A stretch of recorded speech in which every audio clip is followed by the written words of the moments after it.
Hi, I'm Bruce from S&S Cycle. In this video we're going to cover the basics of jetting an S&S Super E or G carburetor. We already covered the initial setup of the carb in the first video in this series called S&S Super E and G Carb Setup. So we'll assume that this carb is set up properly and we'll just get on with the jetting process. S&S carbs aren't pre-jetted for your bike from the factory. Like this carb we've just installed on this bike, they come with a best guess jetting combination that in many cases works out fine. However, you may need to fine-tune your carb for your particular bike. Factors that affect the jetting range from engine modifications such as exhaust, cams, headwork, increased displacement, to environmental conditions like altitude. Fortunately, it's a pretty simple process and we'll soon have this bike on the road with more power than before. We're going to tune this 1999 Harley Dyna on our DynoJet 250i chassis dynamometer. This is sort of a luxury that not everybody can afford, but not to worry, you can definitely tune your carb without a dyno, and we'll talk about that as we go along. However, the air-fuel ratio meters on this dyno make it much easier, and of course for this video it's a lot easier to demonstrate the procedure on the bike that's not cruising down the highway. Typically a shop using a dyno would use an exhaust gas analyzer with a sniffer tube shoved up the exhaust pipe. However, for this video, we'll be using wideband oxygen sensors and welded-in bungs in the pipes. This lets us demonstrate a few things a little easier, but the tuning process is the same. We have Aaron standing by to help us with the dyno work, so let's get started. First thing to do is to run the engine until it's up to operating temperature. If you jet your carb with a cold motor, it's going to run too rich when it's fully warmed up. While we're warming up the engine, let's take a look and see what's inside a Super E carb. This is the intermediate jet. Old-timers call this the pilot jet. The intermediate jet's job is to control fuel delivery from idle to about 2,500 RPM. It also supplies fuel to the idle circuit, which is why you need to readjust the idle mixture screw whenever you change the intermediate jet. As the throttle plate opens from the idle position, it exposes this series of little holes called the intermediate pattern to manifold vacuum, and the fuel from the intermediate jet begins to flow from these holes into the airstream.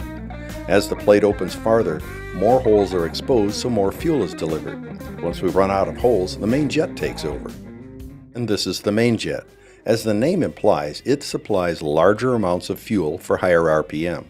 Under normal driving conditions, it begins to deliver fuel at about 2,500 RPM. But it will come in much earlier if the throttle is cracked open at lower RPM. It takes fuel to make power, and the main jet is where it comes from. The main jet screws into this emulsion tube. The holes in the side of the emulsion tube allow air from the main air bleed to mix with the fuel from the main jet to improve atomization. This is the main jet air bleed. The function of the air bleed is to provide air for the emulsion tube and to control when the main jet begins to feed fuel. On earlier S&S carbs, this was a fixed 40 thousandths orifice, but Super E and G carbs manufactured after 2004 are machined to accept an S&S main jet to serve as a replaceable orifice. If a larger jet is installed, it will make the main jet come in at a higher RPM. This is the accelerator pump push rod. When you open the throttle, this rod pushes down on the pump diaphragm in the carburetor bowl, and fuel sprays out of this nozzle to give the engine better off-idle throttle response. When the bowl is assembled on the carb, the nozzle sticks into the throat of the carburetor and the fuel is sprayed directly into the airstream. If you remove the air cleaner cover, you can see the fuel coming out of the accelerator nozzle when you crack the throttle. Meanwhile, back at the dyno, the engine is warmed up so we can start checking the intermediate system. We'll turn off the accelerator pump so we can evaluate the intermediate jet by itself without the additional fuel from the accelerator pump. We're removing the air cleaner just to make it easy for you to see. Turn the pump adjusting screw clockwise until it seats lightly. We'll put a moderate load on the motor with the eddy current brake on the dyno to simulate driving conditions, and we'll do some easy roll-ons to see how the engine responds. The air-fuel ratio meter shows that the engine is running a little rich, but it actually runs pretty well. The air-fuel ratio is about 11.5, and ideally we'd like to see it between 12 and 13. This number is the ratio of air to fuel by weight, so a higher number is leaner and a lower number is richer. If you were jetting this car by driving the bike on the road, you'd probably come to the same conclusion eventually, but it wouldn't be as quick as looking at the readout on the air-fuel ratio meter. On the street, this bike might just feel a little sluggish and the fuel mileage would not be as good. To make the mixture leaner, we'll install the next smaller sized intermediate jet. In order to do that, we needed to drop the bowl of the carb to access the jet. And it's a lot easier to get at if we remove the air cleaner. As a note, a slightly rich air-fuel mixture will not affect performance as much as running a mixture slightly too lean. Unburned fuel will just be expelled through the exhaust, but unused oxygen in the exhaust means that you could have burned more fuel and made more power. Jets are marked so it's easy to see what size you have. This jet is marked .0295, so it has a 29.5 thousandths metering orifice. The metering orifice is this hole that goes through the center of the jet. The 4 holes around the outside are air bleeds. We need to install the next smaller jet, which has a 28 thousandths diameter orifice. We generally want to use the smallest intermediate jet that will give us acceptable performance. Too large a jet will result in reduced fuel economy and will actually reduce performance and make the engine sluggish. It's important to do these jetting tests with the air cleaner in place because it does affect the air-fuel mixture. In addition, the air cleaner serves as an air box and a source of neutral pressure air for the carburetor's bowl vent.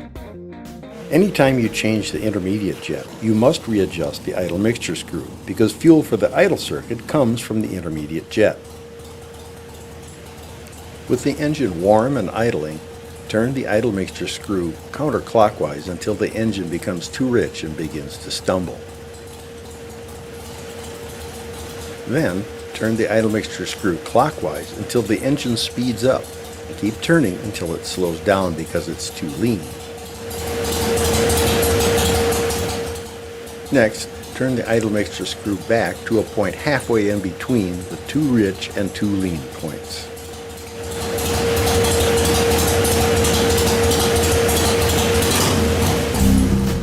We do another easy low RPM pull to see if the smaller intermediate jet did the trick.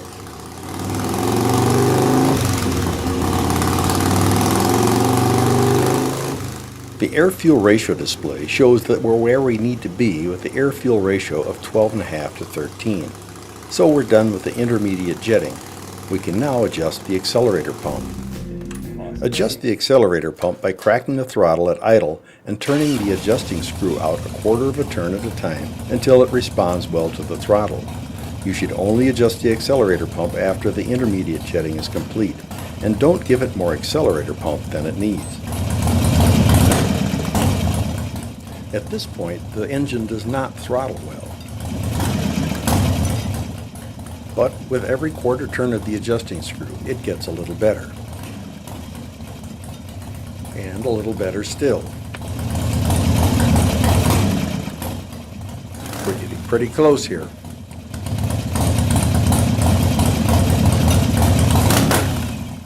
One or two more ought to do it.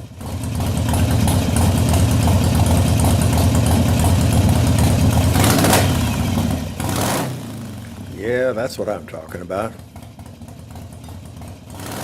And we're just about there.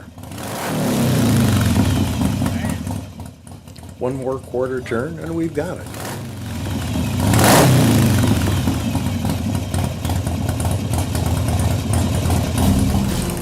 Before we move on to the main jet, we're going to show how this bike would run with the intermediate system jetted way too lean and way too rich.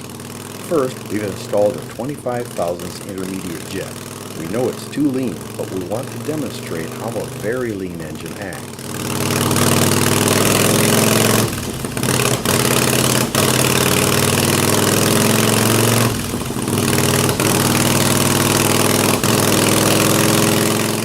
This is typical behavior for an engine that's jetted too lean. It will misfire and spit back or cough in the carb on easy acceleration or at steady speed. Sometimes it will just surge or hunt, as it is sometimes called, at a steady speed at part throttle. Now let's jet this engine with a really large intermediate jet to show how a really rich condition looks. We're installing a 40 thousandths intermediate jet. With a large intermediate jet in the carb, the engine runs sluggishly. Note that the exhaust has a dull sound. On the street, you would notice a lack of response, black smoke from the exhaust, possibly a backfire in the pipes, and really lousy gas mileage.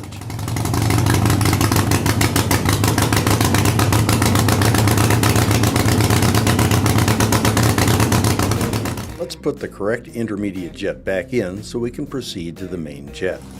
To test the main jetting, we do a full throttle rollout. We're doing a pull on the dyno, but if you don't have a dyno, you would do this on the drag strip or possibly an open stretch of highway. The engine seems to be running strong, but let's see what the air-fuel ratio is. The air-fuel ratio is a little low, showing slight rich condition at just under 12. A lot of tuners who are jetting this carb on the street would conclude that this is good enough, and for all practical purposes it is. The super carbs are pretty forgiving and will run well as long as you are not more than a step or two from the optimum jetting. But we know we can make it better, so let's lean out the main system by installing a main jet with a smaller orifice. Before we change the main jet, you may notice the AFR trace shows the mixture going really lean just after the throttle is cracked open for a power run. That's because when the throttle is opened that quickly, there's a slight delay before the engine vacuum can begin pulling fuel into the airstream. This is a typical characteristic of carbureted engines. Changing the main jet is a lot simpler since we can get at it through the bowl drain plug.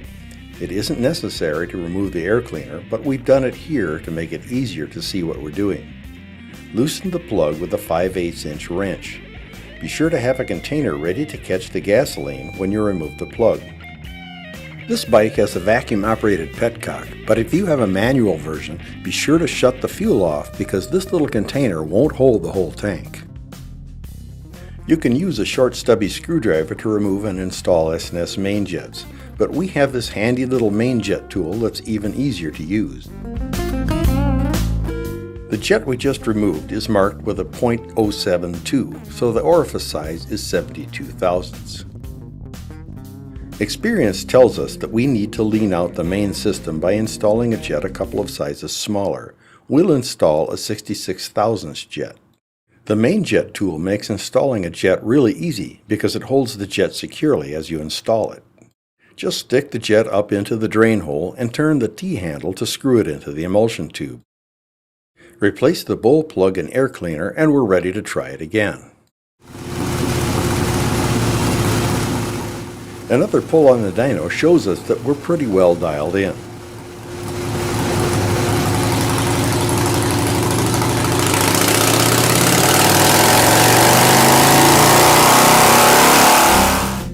The bike ran about the same. The torque and horsepower are pretty much line on line. However, the air-fuel ratio is better at around 13, so we have the main jet pretty well dialed in. But there's a slight dip in the torque curve that we can attribute to a low restriction performance exhaust system. The air-fuel curve shows that the mixture got a little rich between 3,000 and 4,000 RPM. We can lean that out somewhat by increasing the size of the main jet air bleed. The stock air bleed is 40 thousandths of an inch. We'll replace it with a 46 thousandths air bleed.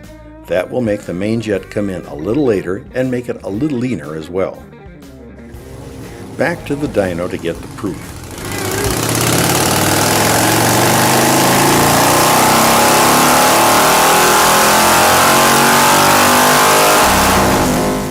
It appears that the air-fuel ratios are closer to the optimum 12 in the 3,000 to 4,000 RPM range, and we did pick up a little torque, so it looks like we are pretty much dialed in. Like we did with the intermediate system, we're going to show how an engine runs when the main system is really jetted way off. So to show you how an engine runs with too small a main jet, we're rejetting this car with a main jet that we know will cause it to run very lean. As you can see, lean jetting makes the engine break up and backfire or cough back in the carburetor. Don't do this at home because you run the risk of smoking your motor. An overly lean condition produces a lot of heat, especially under full throttle. And if you run it very long like that, it could just ruin your day.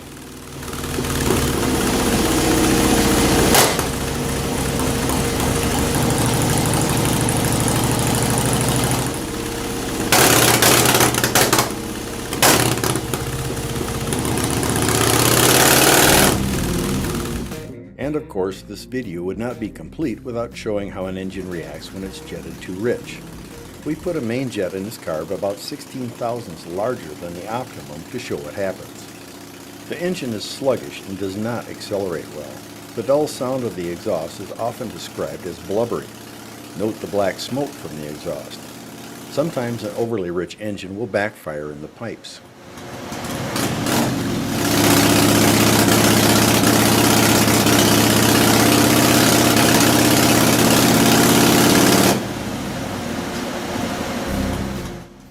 A lot of riders tend to jet a little on the fat side, thinking it'll make more power, but it really won't.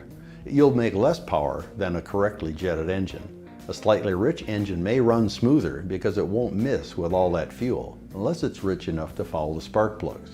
However, the fuel mileage will suffer. Slightly fat jetting really becomes a problem when a bike has been jetted a little rich at low altitudes and is then driven to a higher altitude. The thinner air requires less fuel, so a bike that runs okay at sea level will really run rich in the mountains. A correctly jetted engine will have very little problem with all but the most extreme altitude variations. We've reinstalled the correct jetting and are taking this bike out for a test ride to confirm our jetting results. It's a good idea to test ride the bike after you tune on the dyno to double check your results. Looks like everything's okay. We've just gone through the basic jetting procedure for an S&S Super ERG carb. As you can see, it's not really very complicated. And most of the time, it's all you need to get you on the road with a smile on your face. However, you may run across an engine that's harder to dial in. So if you have a problem child in your hands, take a look at the next video in this series called Special Jetting Problems. Please note that if you don't have the tools or skills to perform these procedures, we encourage you to consult a professional mechanic to jet your carb for you. You don't have to look any further than your local S&S dealer, hopefully the guy you bought it from. You can find your nearest S&S dealer by going to our website at www.sscycle.com and clicking on the dealer locator. We hope this video helps you get the job done, and we hope to see you on the road, not on the side of it.